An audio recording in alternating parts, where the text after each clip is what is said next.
Akkamittiin intalli nama jaalachiisuuf nama jibbisiisuu dandeessi kun bakka shirkiidha kun. Bakka shirkii hasaada manatti of galchanii kana namtittii fuula dhofkattee deemtu kun dubbiif deemti. Namuun fuula ishii hin beeku yoo hajjichuu beeke malee namni tokko fuula ishii hin beeku maal akka taate namni hin beeku ani bakka sagaluma ishii sanaan iyyuu malee an dhiira faayyuu taatee laata yaa rabbii jedhee sodaadha. Sagaleen immoo gaa sagaluma dhalaatee ani hin beeku.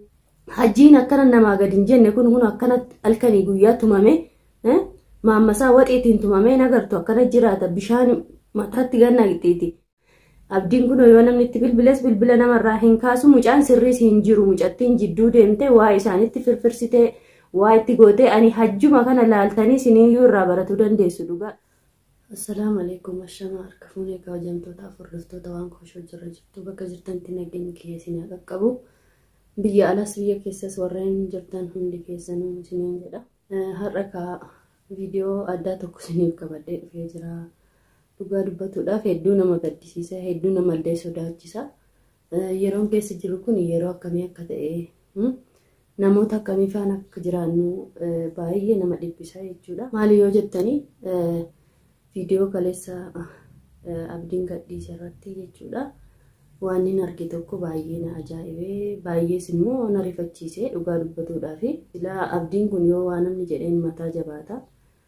Waan namni jedheen irra waan ofii jedhee godha. Gizee hundaa yaani waan ofii jettan qofa osoo hin ta'e waan namni jedhes dhagahuun bareedumadha. Abdii kana hammeenya baaftaa abdiin nama gaariidha jettanii gaarummaan isaa sun akka jirutti ta'e garuu ogguu yeroo baay'ee gaarii taatan immoo miidhamoo taatu. Maaliif jette yoo jettanii duraan dursee ogguun ijoollee shamarranii lamaan sana manatti galchullee itti himnee turree gorsinee turree gandii warra sana. Gruppii warra sanaa ani na sodaachisu gizee baay'ee siniin hundi keessanuu akka argitan viidiyoo ani kophaa dalagaa namaaf gaarii yaadudha dhugaa akkasiin guddattan akka jijjiiramtan ijoollee keenya keessaa ni maashaallaadha garuu amma mucaan badaa jira jaalatee natti fakkaatu jaartiin hajjii kunillee kaadinaa galaa hin jiru akira kunoo namtichatti bishaan danfiftee naqxe bishaan ho'aatti naqxe yaa miidhalleerra geessisuu baatu kuni maalidha borummoo asii dallee yootti naqxe maaltu ishii akka gaafatu ani hin beeku. Kalee mucayyoo haarawaa wayii fidatanii mucayyoo sanallee akka abdiin si jaalatu anatu si godhaa jette.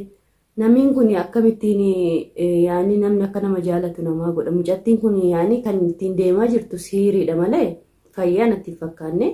An dura dhugaa baay'ee jaalladhee baay'eellee jajadhee baay'eellee natti toltee turte. Maaliif yoo jettanii kan hajjiin caalturra dalagaa ture.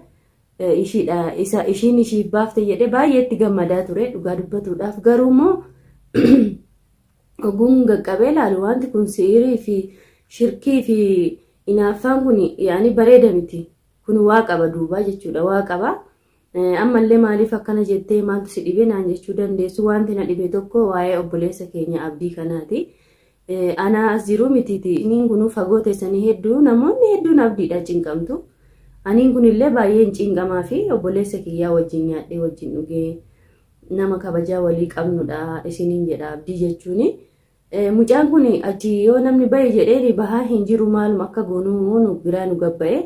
Namittii kanas immoo ani dhugaa deemee yoo ganda isaanii kana fagoos taatu namaaf jecha namni waan fedhe haarsaa ni kaffalaati. Mee dhaqee waan mashiin feetu abdii kana fa'irraayyuu nin gaafadha yoo jedhe ani nin sodaadhe. Maaliif iyyuu anallee yoo waan goote dhugaa anallee yoo waan goote yaa uummata keenya anallee siiruma sana natti goote kabiraallee haafu bakkuma manuma kiyyaan nagaan jiraataa jira alhamdulillah ni waa takka hamtuun takka hin jirtu mana kiyya keessa abbaa manaa kiyyaan walii galee inni hojjetadhaa ijoollee kiyya guddifadhaa jira oduun qabu dubbiin qabu sharriin hin jirtu mana kiyya kana alhamdulillah ni dhugaa rabbiin nan galateeffadha. Aga namni kun magaalaan kun akkana wal buqqisee wal nyaatee wal fixee jedhu ani nagaa qaba. Amma immoo mee manuma kiyya nagaan taa'u kana bahee namaa jedhee yooni waan kana godhe namittiin kun anallee akkuma isaanii sana nalaashessiti laa jedhee sodaadhe. Siirii fi shirkiin kun yeroo ofis taatu masimmiiti yeroo ofis taatu nama hedduu manatti hambifti anillee inuma sodaadhe yaa uummata keenya mee isinillee yaada keessan naaf ibsaa. Abdiin kun yoo namni itti bilbila namarraa hin kaasu mucaan sirriis hin jiru mucattiin jidduu deemtee waa isaanitti firfirsitee waa itti gootee ani hajjuma kana laaltanii siniyyuu irraa baratuu dandeessu dhugaa. hajiin akkana namaa gadi hin jenne kun akkana halkanii guyyaa tumame maammasaa waxiitiin tumamee nagartu akkana jiraata bishaan mataatti gannaa qixxiiti. Ishiin jaalalaaf isa kanaa deebiftee dubartii faana qabdee deebiftee galfatte nageenyaafi kun waa yaaddeetu malee waa yaaddee waa waan qabduuf malee namtichi naanna'ee tumamee mana keessa taa'uun kun anaaf illee naagalaa hin jiru. Akkasuma immoo amma namtittii haaraa fiddee kana yookiin garee ishii taati yookiin abdii miidhuuf fiddee waama tokkoof fiddee amma abdiin kun osoo ciqicciquma dhiisee manuma sanayyuu bakka ramadaanas deemaa jira uummanni kun wal nyaatuu dhiisanii osoo mana isaa jijjiirratee kophaatti bahee ani natti tola. Yoon danda'an abdii bilbilee yookiin waamee rigitti dubbisu ni yaala garuu ni yaala jedha malee ani ni dhaqan jedhu ani naannoo isaan jiran sana ni dhaqan jedhu ani gandaadha sabboontuus gandi abdii faas hundi anannarraa fagoo jiran ani kophaa kiyya bahee jira Oromoo jidduu fagoo jiran dhugaa dubbatuudhaaf xarafa wayii jira. Abdii jecha immoo soon godheellee dasneedha garuu hin sodaadhanii dhugaa hin sodaadha maaliifuu namtittiin akkana nama gootanallee na laabshisitee achumatti ijoollee kiyyarraa yoo naa hambise. Naan biftee yaa rabbi naadhisi kan akka kolfanii miti. Dilli Yemen kana keessatti bu'aa jiru ka kolfanii miti ani dhugaa namuma kamuu duruun hin sodaadha duruun hin sodaadha amma immoo ka hafte nama kana sodaadhee ofirraa fageessee kophuma kiyya jiraadhanii duruu jechaadha. Nama mallisaa maalidha namtittii kan akkam yoo goone ofirraa fageessinaa kuni guutuun immoo abdiin kan itti dhufe dhugaa sababa caaltuuti kunuunsa caaltuun waa takka dubbataas hin jirtu waa takkas jechaa hin jirtu mucaan sababa caaltuu akkas ta'a. Ani mucaan sirrii hin jiru abdiin sirrii hin jiru dhugumaan itti yaaddeetuma ishiin isaan hunda mana sana keessatti isaan olii gadi hammasaa jirti akka akaayee olii gadi isaan akaa'aa jirti ani ammallee kan hin jechaa jiru abduma kanaaf falli haa godhamu.